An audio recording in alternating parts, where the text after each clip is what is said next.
Welcome back, No Show peeps, to our second episode of Virtual No Show, a place where you can learn about God from the comfort of your own home. It's kind of like Uber Eats, but for church. And I don't bring you food or get paid when I deliver it. Talk to John and Christia about getting paid. Welcome back to our second episode of Virtual No Show, a place where you can learn about God from the comfort of your own home. It's kind of like Netflix, but for church. And you can't change what you watch. It's just me. All the time. But don't binge watch me, because that's kind of weird. Welcome back to Virtual No Show, a place where you can learn about God from the comfort of your own home. It's kind of like mobile pet grooming, but for church. Because I don't drive a big creeper type white van with a bubbly poodle on the side. Anyway, our second episode of Virtual No Show. In this episode, we're going to dive headfirst into the book of John. Not James, like I said before. John. But before we get started, let me ask you this. How have you been doing at the homework from episode 1? So, all right, first, did you find a Bible that was easy to read? One that you can understand? Next, who started reading the book of John to familiarize yourself with it? Read it a little bit, get to know it before we actually talk about it. And last, who's been praying before you read your Bible? Have you been asking God to open your heart and your mind a little bit to what He really wants to give you for that time of your reading? So as we continue to go through this virtual no-show, I encourage you to follow along with the things that we talk about.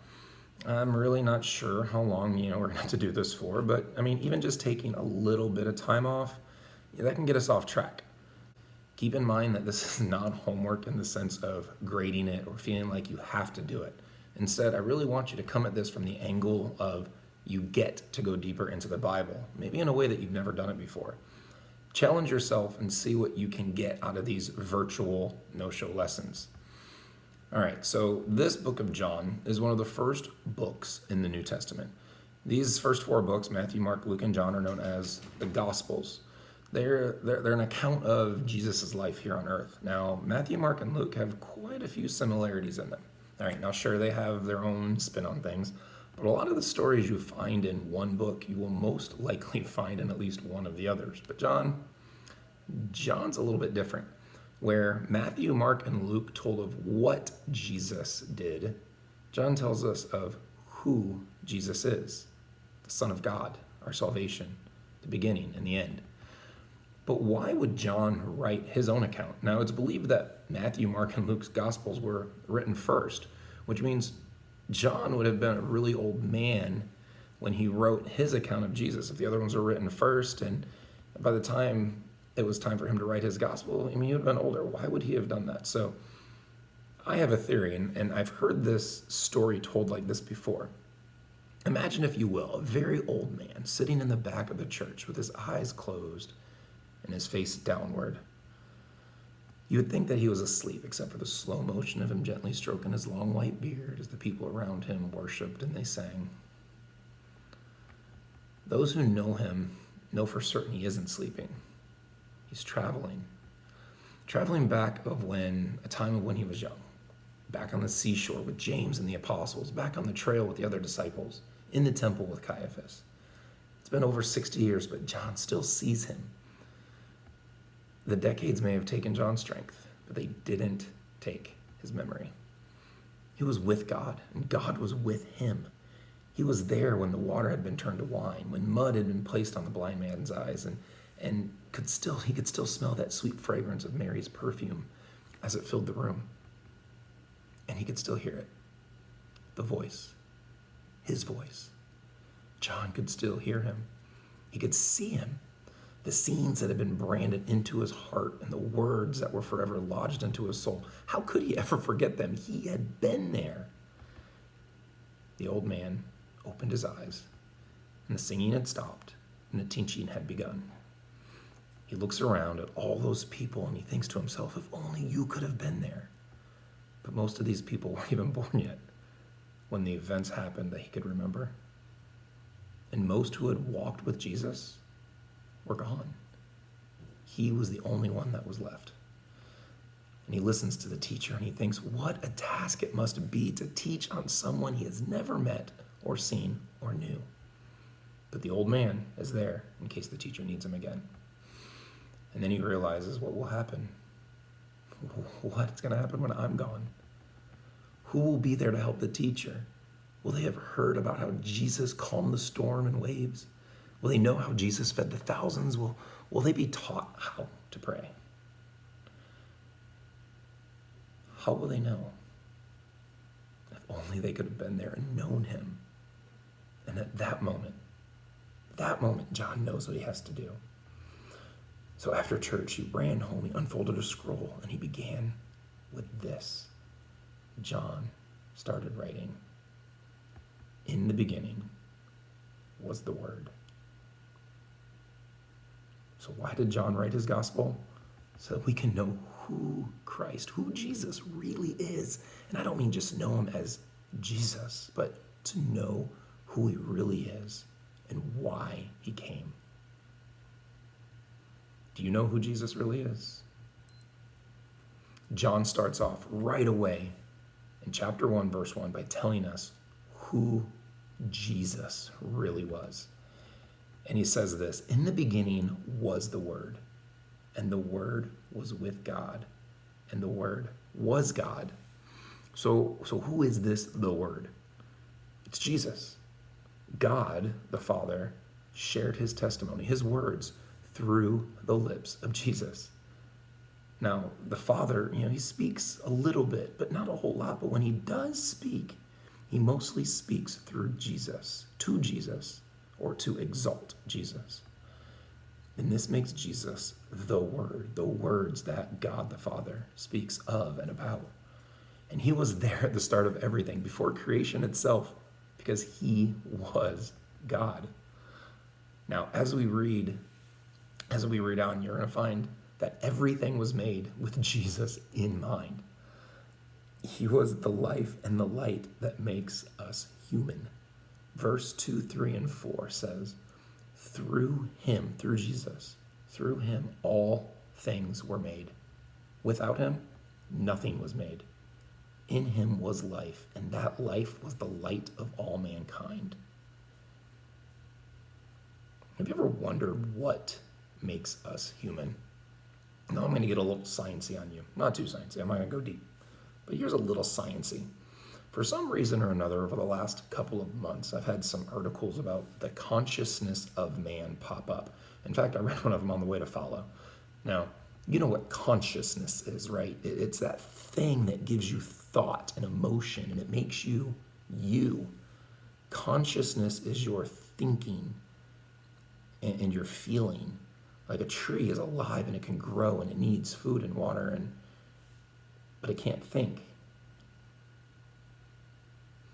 So in these articles, they interested me because I wanted to know what non-Christian science thought about why or how we have the ability to think.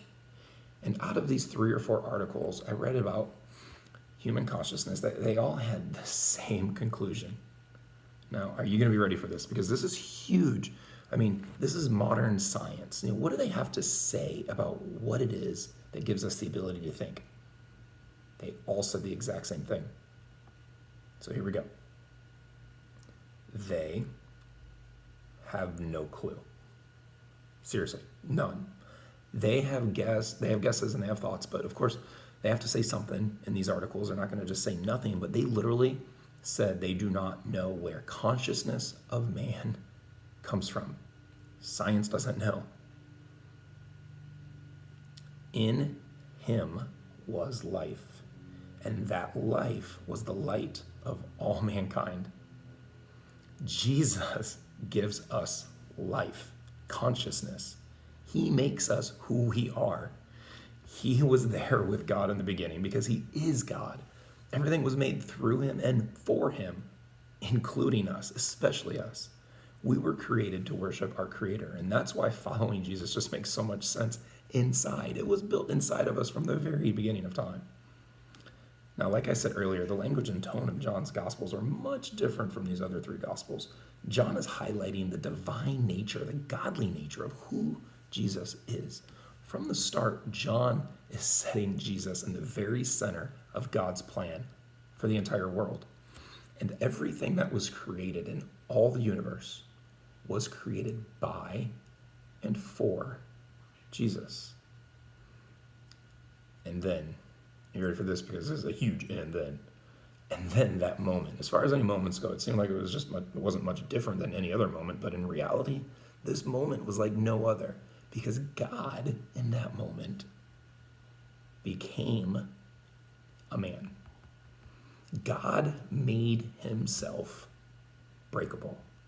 The one who was bigger than the universe made himself into a tiny infant. He who sustains the whole world chose to be dependent on those around him. The creator of life being created. And he didn't come in a flash of light or as some unapproachable conqueror, but instead as a child whose cries were first heard by a young and poor couple. I mean, if it wasn't for the shepherds and the animals, there would have been no reception for him at all. If it wasn't for the wise men, no gifts. The angels had a chance to watch Mary as he changed his diaper, as he learned to walk and fall down, and as he played in the streets with the other kids. And for 33 years, our Jesus felt everything that you and I feel. He felt joy and comfort and love, but he also felt pain and heartache and sadness. He knew what it felt like to get tired and to know failure, to burp and have body odor. To think of Jesus in such a way seems almost somehow not okay. It seems uncomfortable to think that these things, and much easier to take the humanity out of him. Seems easier to maybe not think of him as someone who snored and blew his nose and wiped sweat off his eyes or hit his thumb with a hammer. The Word became flesh and made his dwelling among us. We have seen his glory, the glory of the one and only Son who came from the Father, full of grace and truth. The Word that we just talked about became flesh. There's something about keeping him all God and wholly divine that keeps him distant, keeps him far off and hard to reach. And some people really like it that way. But don't do it. Keep him as human as he intended to be. Let him into your world to see the mess ups and mistakes and shortcomings, because it's only when you let him in that he can pull you out. Now, as we get ready to close today, there's a few things I want you to think about. So now would be a really good time to get that notebook if you haven't already started taking notes, and something to write with, because I really want you to think about these couple of questions as we finish today. Number one, what surprises you about Jesus coming to earth as a human being? We just talked about he was God. Everything was created through him. He didn't have to come down here. But what surprises you about Jesus coming to earth as a human being? Number two, what is comforting or encouraging about God taking on human form? There should be some form of encouragement and comfort in knowing that the God that created you decided to be a human and come down here to live among us. What is comforting or encouraging about God taking on human form? And then the last one, what does Jesus' willingness to become a human say about his heart? What does Jesus' willingness to become human say about his heart? So, just as we get ready to close, my family and I are praying for you all. As we start this online virtual school classes next week, I mean, we've already gone headfirst into it a little bit as teachers and getting our classroom set up. And we know that you guys probably are kind of in the middle of getting ready for it. But I mean, seriously, it's going to be a huge learning curve. And I know that our teachers have been told just to take their time with everything, but we're going to be praying for you as you start next week. If you have any questions about it, please let us know, because it's very different. Please keep us in your prayers, and we will most certainly be praying for you guys. We're all going to learn this new normal. We're going to do the best we can with it. All right, so stay safe, We love you guys and take care.